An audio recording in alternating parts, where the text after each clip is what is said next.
I'm here today at Fenway Park outside Gate E, where hundreds of people have turned out for the 17th annual brain aneurysm awareness. A deadly brain condition that comes without a warning, and misdiagnoses are common.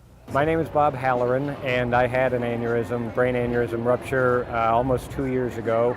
And ever since then, I've been involved with the Brain Aneurysm Foundation, telling people what happened to me, helping to raise money with the walks and the runs and things like that. Even though brain aneurysm affects about 6 million Americans, it is not feasible to screen everyone.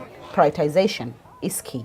At least select out people who are at high risk and then screen them. Like the examples would be people who have family members with brain aneurysms or genetic conditions which predispose you to brain aneurysms. Women seem to be more susceptible to brain aneurysm than men. However, women of color, especially Hispanic women, tend to be at much higher risk. Direct connection to why this is still under investigation. So my name's Karen Daly. I'm from Easton, Mass.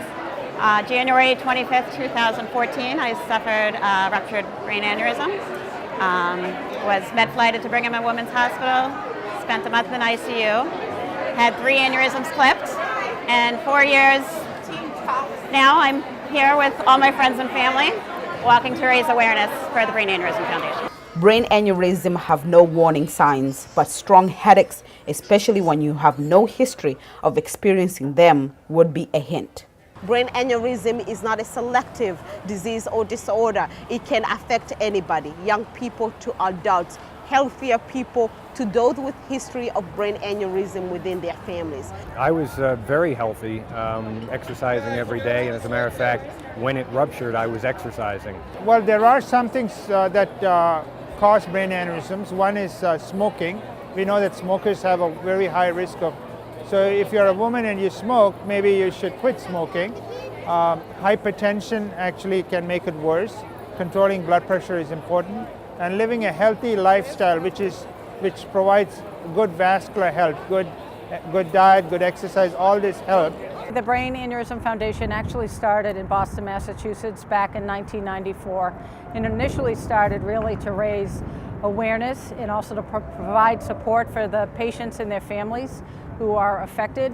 And over time, it has grown to become the globally recognized leader for brain aneurysm awareness, education, support, advocacy, and research funding. Now, one thing that when I'm speaking to survivors, it's one thing to go through this and to go through surgery, but they say the toughest battle starts after the surgery. If you are a survivor, a lot has changed within your brain. So once again, they speak about Brain Aneurysm Foundation to be core at guiding them, yes, what to expect and how to move on with their lives. Yeah, so the support group component is really important, and that's what you just said is so very true. I mean, people call us and reach out to us when either they're diagnosed, they've lost somebody, or there's someone in their family has gone through, because they have all kinds of questions. Again, because most people, when they are diagnosed, had never heard of a brain aneurysm. They don't know what it is.